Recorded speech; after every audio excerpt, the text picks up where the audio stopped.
ঠাকুর কোথায় পড়াশোনা করতেন ছোটবেলায়, যে টোল যেটা বলতো আগেকার দিনে, এখন তো স্কুল আছে, তো টোল বলা হতো। তো সেই টোলটা আমি তোমাদের সঙ্গে তুলে ধরছি, তোমরা দেখতে থাকো ভিডিওটা পুরোটাই স্কিপ না করে। আশা করি তোমাদের খুব খুব ভালো লাগবে। তো দেখো, এই যে লাহাবাবুদের পাঠশালা, লাহাবাবুদের পাঠশালা, এই পাঠশালায় ঠাকুর পড়াশোনা করতেন। এখানে ঠাকুরের অনেক স্মৃতি জড়িয়ে রয়েছে।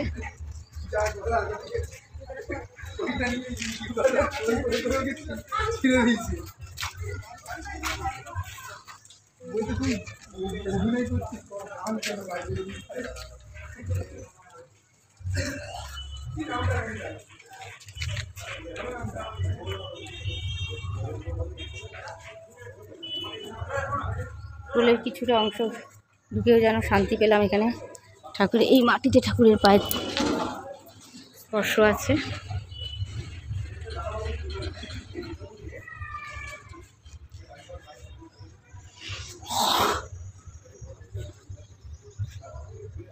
এখানে ঠাকুরের পুরনো স্মৃতি যেগুলো আছে সেই ছবিগুলো তুলে ধরা হয়েছে সবাই।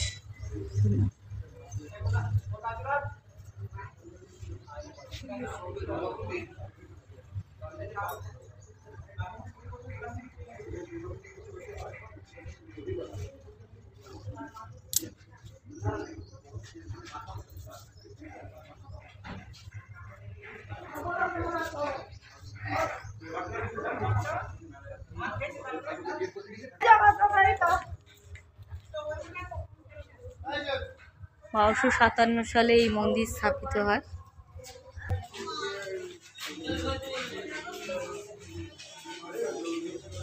ঠাকুর নিজের ইচ্ছায় এই মাতৃ প্রতিমায় চক্ষুদান করেছিলেন।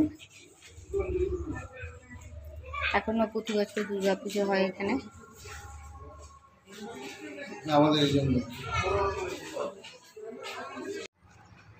এটা হচ্ছে কালী মাতা মন্দির লাহাবাবুদের। এটা হচ্ছে গোপেশ্বর শিব মন্দির। শ্রী শ্রী ঠাকুরের দিব্যমন্তন্তে অবস্থায় গ্রামের লোকের কাছে পাগলামি বলে মনে হয়েছিল। তখন ঠাকুরের মা চন্দ্রমণি দেবী তার নিরাময়ের জন্য এখানে হত্যা দিয়েছিলেন। এই মন্দিরের পেছনে অবস্থিত কামারপুকুরের কামারপুকুর নামে এই গ্রামের নাম কামারপুকুর।